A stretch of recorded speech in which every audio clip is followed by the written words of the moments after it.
at the forefront of politics. Our enemy is Trump. He is the enemy. We gotta unite. If we're not a united party, we lose to Trump. On the front lines of activism. There's certain fights, if we don't engage, they win. This is a fundamental question of who we are. And delivering your daily dose of comedy. Donald Trump, when he had his physical, they had his blood pressure, and mine is higher than his. Oh. And the irony is mine is higher because of him. From the blue wave. We flipped. Enough seats to take control of the House. We control the House. To 2020 and beyond. This is the Dean Obeidallah Show on Sirius XM Progress, Channel 127.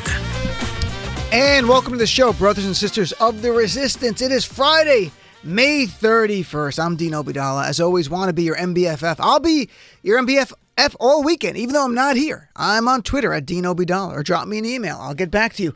I have more time on the weekends. Dean at deanofradio.com. I sincerely love to hear from people, even when it's constructive criticism.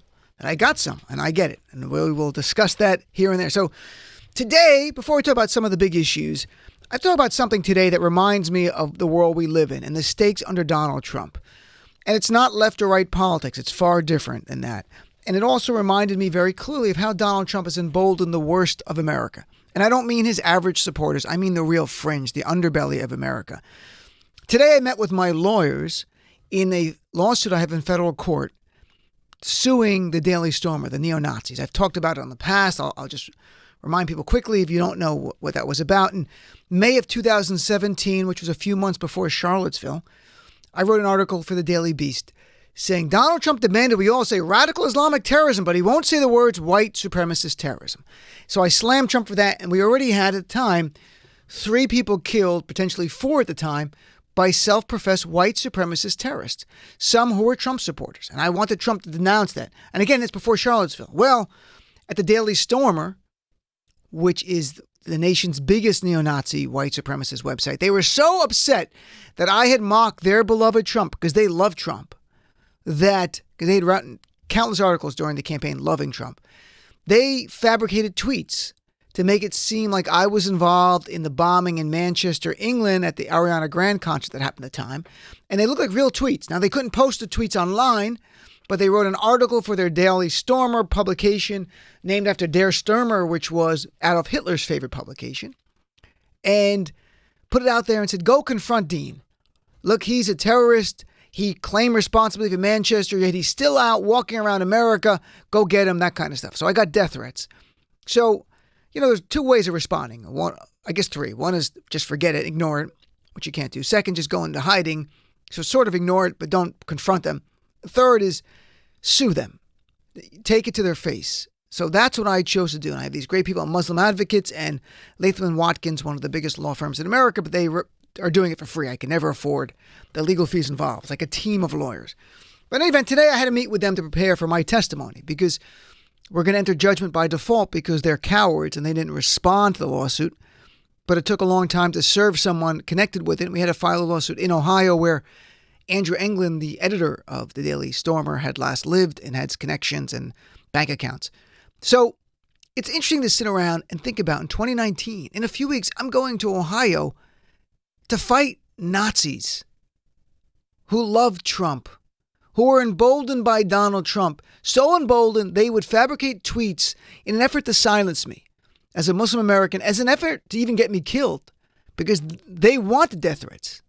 And this is the same publication that Dylan Roof read, same publication that Jamie Jackson, who came to New York and wanted to start a race war in 2017 and killed a black man and then was arrested, the same publication that a guy killed a reporter, a member of parliament in England around the Brexit vote.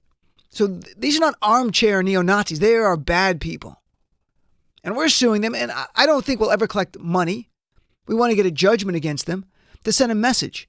I hope we get $1 million judgment against them, because they're not going to bully us. They're not going to silence us. This isn't about me. This is not about me getting money for emotional distress. This is about us standing up in the face of this cancer known as Trumpism. And that's why I say it's not just Trump, it's Trumpism. And Trumpism is a cancer. And that's why we must win this election on November 3rd, 2020 in big ways, bigly win. to try to push that cancer back to the fringe of society. There's always been white supremacists in this nation. From the day one of this nation, we had slavery. That's the true manifestation of white supremacy, when you can own a person who's black and not see them as a human being. And it was protected by our original Constitution. So it's not a surprise we have white supremacy. It was enshrined and emboldened by our original Constitution. Over time, we came to our senses on some level, but still they're out there. So I don't tell this story. I'm not like, oh, wow, Dean, you're so brave. That's not what I'm looking for. That's not what this is about. I think almost anyone out there would have done the same thing. And yeah, there were times I was concerned by weird pieces of mail I would get, or even things that seemed nice, like an email from someone going, hey, Dean, I'm a big fan. Can I meet you? And in the past, maybe I would have said, hey, let's meet by SiriusXM or something. But I can't do that because I had to worry if they were actually neo-Nazis who wanted to kill me. And that's the world we live in now with Donald Trump. So those are the stakes, my friend. This is not politics when I say Trump is the enemy. It's real life. I have skin in the game because his supporters wanted to kill me, because I dared to denounce their beloved leader and their ideology of white supremacy in ways that Donald Trump to this day still has not. Never once has he tweeted the words, white supremacy is the enemy of the people. Never. Have you ever seen that? Nope. It's an easy tweet too, isn't it? White supremacy is the enemy of the people. White supremacy is vile and despicable. David Duke is the enemy of the people. Say it. He won't say it because he needs them. In fact, I actually believe Donald Trump is a white supremacist, and I think there are too many journalists who I go on TV who their eyes light up. And I don't mean like the ones we like a lot, like Joy Reid and others. I mean some of the ones who view themselves as, respectable journalists, and we can't say that about the president. No, the stakes are this high. We must say that with all moral clarity. And it's the same reason the idea of impeachment. To me, though, I will say this, my desire to impeach Donald Trump is not because he emboldened white supremacists. It's not because his supporters wanted to kill me. That's not a basis to impeach someone. I want him out because I think he violated the Constitution, violated the laws, committed high crimes and misdemeanors, and there should be an impeachment inquiry and ultimately articles of impeachment. And he has a trial in the Senate, and what happens, happens there. Whatever it happens, happens.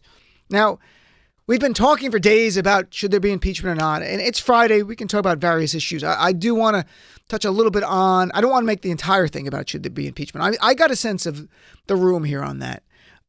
But Speaker Pelosi was on Jimmy Kimmel last night. I want to play a few clips from that. Here's first Jimmy Kimmel, not pressing her hard, but pushing her a little bit like, are you going to do impeachment? Like, what's going on? Here's clip number one. Robert Mueller finally spoke, and he made it, and he stepped down, he made a statement, and he said, I wrote it down here, he said, if we had confidence that the president clearly did not commit a crime, we would have said so. So he didn't say so. And then he indicated that now it's Congress's job to take it from here. That's right. Are you taking it from there? Well, we've been on that path for a while, and when we do get to where we're going to be ready. But it feels like we've been on the path for a really, really long while. We really have, well... Like since the 70s. But you have to remember, we've only had the majority, right. Democratic majority. That's true. You got that? Yeah. Since this year, and the first month, government was shut down, you remember. Right. So we have, I'm very proud of our chairman. We had a big week last week. We won 3 court cases and 1 decision by the Justice Department to give us documents. We have to be ready. So we have to be ready, and I agree with that. I'm glad that he pushed her a little. And then here's Speaker Pelosi being very blunt about Donald Trump, that he does not honor the Constitution. And I'm playing this because I like this. I have nothing against. I like, and I have the utmost respect for Speaker Pelosi. My disagreement with her on this issue, I compartmentalize things. I don't go, I hate your guts because you're not agreeing with me on one issue. It's not like that. So here she is slamming Trump along with Jimmy Kimmel. Here's clip number 2. We understand our oath of office to support and defend the Constitution of the United States. Apparently, the president does not understand. No, I think he understands it. His oath of office. He just doesn't love the Constitution that much. Well, he doesn't honor the oath to protect and defend.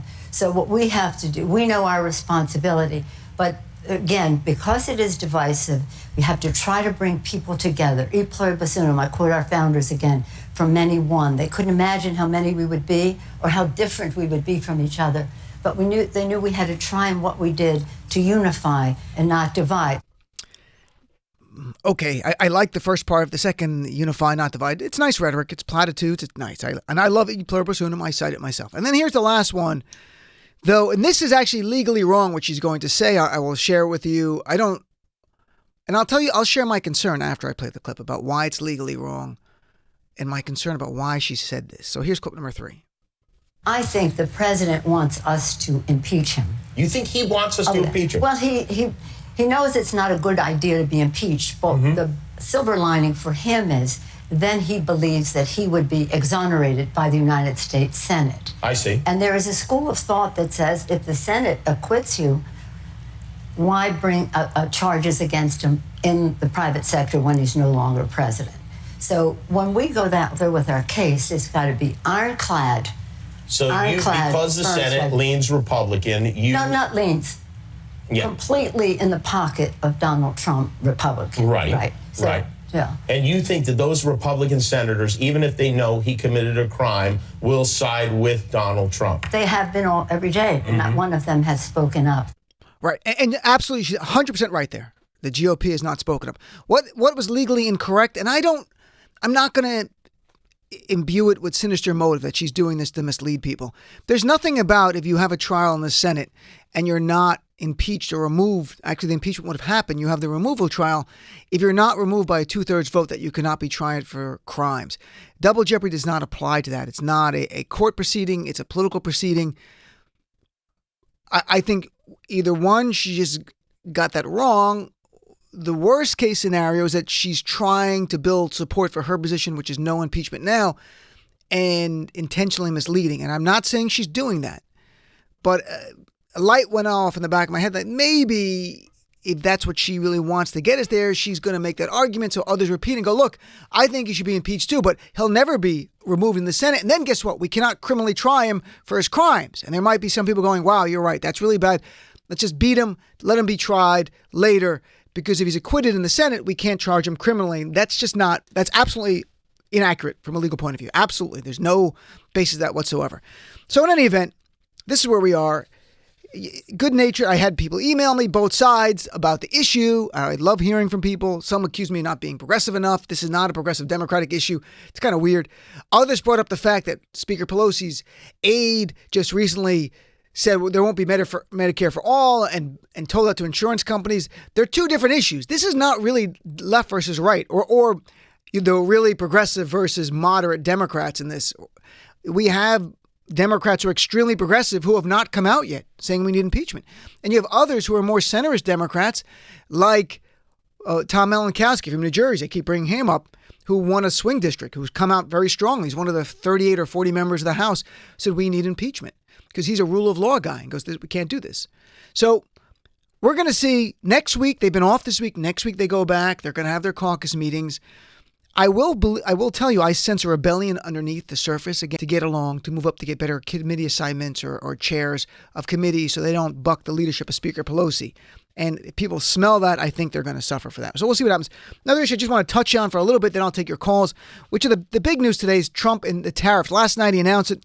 Today, on Mexico, just sweeping tariffs beginning June 10th, imposing a 5% on those goods. It's not a ban on those goods. It just means they're going to cost more. And who do you think is going to pay for that increase in cost? We are. And so June 10th is going to happen 5%. And then it'll go up month after month if Mexico doesn't give in to Donald Trump's demands, which are stopping undocumented immigrants. He views them as responsible for the problems in El Salvador, Honduras, and Guatemala, this deadly triangle where people are coming up, fleeing for their lives. He holds them responsible for them coming into Mexico. I think he wants them to actually start shooting them and killing them. I mean, I really do believe that in my heart. Or anything, nothing's off the table to keep them from getting to our southern border. So that's what this is about. This is not like a China situation where he says China's taking advantage of us and we're going to do this trade war and we can debate that all day. This has nothing to do with trade. This is simply a punitive measure to punish Mexico, but we pay for it. And if you doubt that this is a tax, here's Chris Wallace on Fox News today. Chris Wallace with Shep Smith making it clear for everyone who has a brain that will be opened. This is a massive tax on all Americans. Here's clip number 4. We import about $350 billion a year from Mexico. A 5% tariff is a $17 billion a year tax increase on American companies and American consumers. Now, if that goes up to 10 or 15 or 25%, as it would by October 1st, then you're talking about multiples of that $17 billion. But it's a sizable tax increase. It's a tax increase, folks. The tariff, he just raised all of our taxes, Donald Trump. If it goes into effect June 10th, we'll see what happens. Maybe he gives in. He's a coward, so he might give in. The U.S. Chamber of Commerce, which is not a progressive group, folks, it's a conservative group, slammed this, and imposing tariffs on goods in Mexico is exactly the wrong move because these tariffs will be paid by American families and businesses without doing a thing to solve the very real problem at the border. So who will pay for this? Well, again, the Chamber of Commerce. Every dime of the tariff is going to be paid by an American consumer and an American business. And they added a 5% increase is noticeable and will hit people's pockets. And one expert talked about some of the real world things like avocado, and we'll get through a few of the things here, but auto parts will be implicated. And he notes that for smaller businesses that cannot absorb these costs increases and have to pass on to the consumer, if consumers don't buy the goods from the smaller companies because the prices are higher, but go to the bigger companies that can absorb the cost increase, little smaller businesses will go out of business. And that kind of makes sense to all of us. So what kind of goods are we talking about impacted? What's remarkable is Mexico is one of our premier trading partners. We're talking about $124 billion in auto products. So auto parts will go up, meaning car prices will go up. Nearly half the fruits and vegetables the U.S. imports, nearly half, come from Mexico. It also will hit oil imports. U.S. imported over $14 billion in crude oil from Mexico last year. But wait, there's more, folks. What else we're talking about we get from Mexico? Food supply, food costs will go up, and beverage costs will go up. We get $840 million worth of live animals, primarily cattle, to slaughter and fatten that we use here for the consumers. They slaughter them, and of course, people eat them. So you have a wide spectrum of products that we're all going to pay for. And a global chief economist at Manulife said a two-front trade war because of China is clearly negative for growth. It's going to hurt our economy. There's no doubt. Everyone said that. Even Republicans like Chuck Grassley from Iowa said trade policy and border security are separate issues. This is a misuse of presidential tariff authority and counter-congressional intent. Already there's threats of lawsuits because there are a few key points. Here's the biggest key point. How many times in the past has a president imposed blanket tariffs against another country the way Trump is doing? Never before. Never before. So no one knows if the president has this power. But Trump views himself as a king. And I know that people in his base don't care. They want a king. They want someone to take care of them and make decisions for them. They want an authoritarian. That's something they have to work out in their own lives. But the rest of us don't want that. We want someone that's going to abide by the Constitution. That's what this nation was founded on, using the Constitution, separation of powers between the branches. Donald Trump, the king, is issuing a massive tax increase. I hope you'll enjoy the tax increase. It's going to keep going up over and over. Why is this happening? To punish Mexico. And why? This is about white supremacy. It all comes back to who I'm fighting in federal court. Peter Navarro, who was a top aide to Trump, said, Mexico's importing illegal aliens, his exact words, to the U.S. and has to stop. Again, this is about demographic change, keeping brown people out of our country. That's so much of this right here. And a source close to the White House said, why is Trump doing this? Get ready for this. He was listening to talk radio. And they were talking about, there's immigrants coming over the border and destroying America, and Trump's got to do something, Mark Levin specifically. So Trump goes, I got to listen to Mark Levin because American policy is made by Fox News and conservative talk radio, which on some levels, it's ridiculous, outlandish, but it's kind of nice that the leader of the Republican Party listens to the base as expressed through talk radio on the right, while we have 65 to 70% of our base in poll after poll saying we want an impeachment inquiry, and the leadership of our party just ignores us. So I don't want the leaders just to follow us blindly like this, but at least listen to us. Don't dismiss us. And you have to wonder why Trump did this. Why this massive tariff overnight? Well, here is Chris Wallace with Shep Smith today, sharing his theory, and I think he's right on. This is the distraction from Robert Mueller. And listen very closely. He talks about the thing we've talked about on the show. Donald Trump lost the control of the media narrative because the Mueller, for 2 days, has been about Mueller, and he could not stop it. And that really upsets him. And that's another reason we need the impeachment inquiry. We need it because constitutionally it's mandated. But secondly, we control the media narrative for the next 6 to 9 months. And Trump's going to freak out. That's not going to help him. He can't get on message. So listen to Chris Wallace saying these exact same things. Here's clip number 5, please. The effect of this, whether for the good or the bad or by design or not, is that the discussion from 2 days ago, the Mueller report, is sidelined, and it's all about tariffs that aren't in place right now. This is a president who's always been very good at narrative, maybe one of the best ever, and the narrative has changed. No question about it. And the president sometimes will, as you point out, choose to create one controversy to distract from another controversy.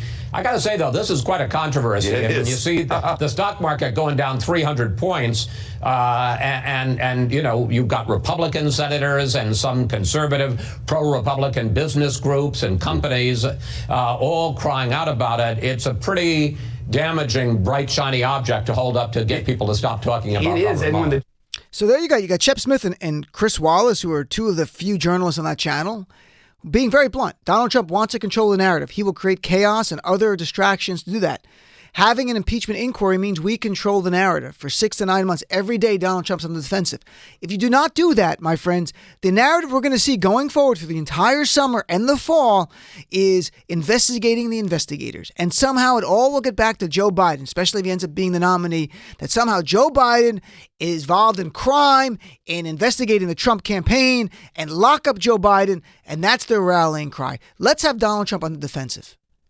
I think this is so important. So if you want to talk about politics and not just about Constitution, and Speaker Pelosi is worried about politics here, well, this is good politics too. Have an impeachment inquiry. So I want to hear from you. You're my guest right at the top of the hour. Got a great show tonight. Shelley Wright will be with us the next hour, and then we do What Just Happened in the third hour. Some great guests, Jorge Olivares, Liz Milley, a comedian, and Dustin Chafin will be here. But let's say you're my guest right now. 866-997-4748. I want to hear about this issue, or it's Friday. Any issue is fine. But I have a feeling from the calls on hold, I can see they're about impeachment and tariffs, so it's kind of perfectly on point. So we'll be right back after this. The Dean Obeidallah Show. My slogan for Trump in 2020, Trump for prison 2020.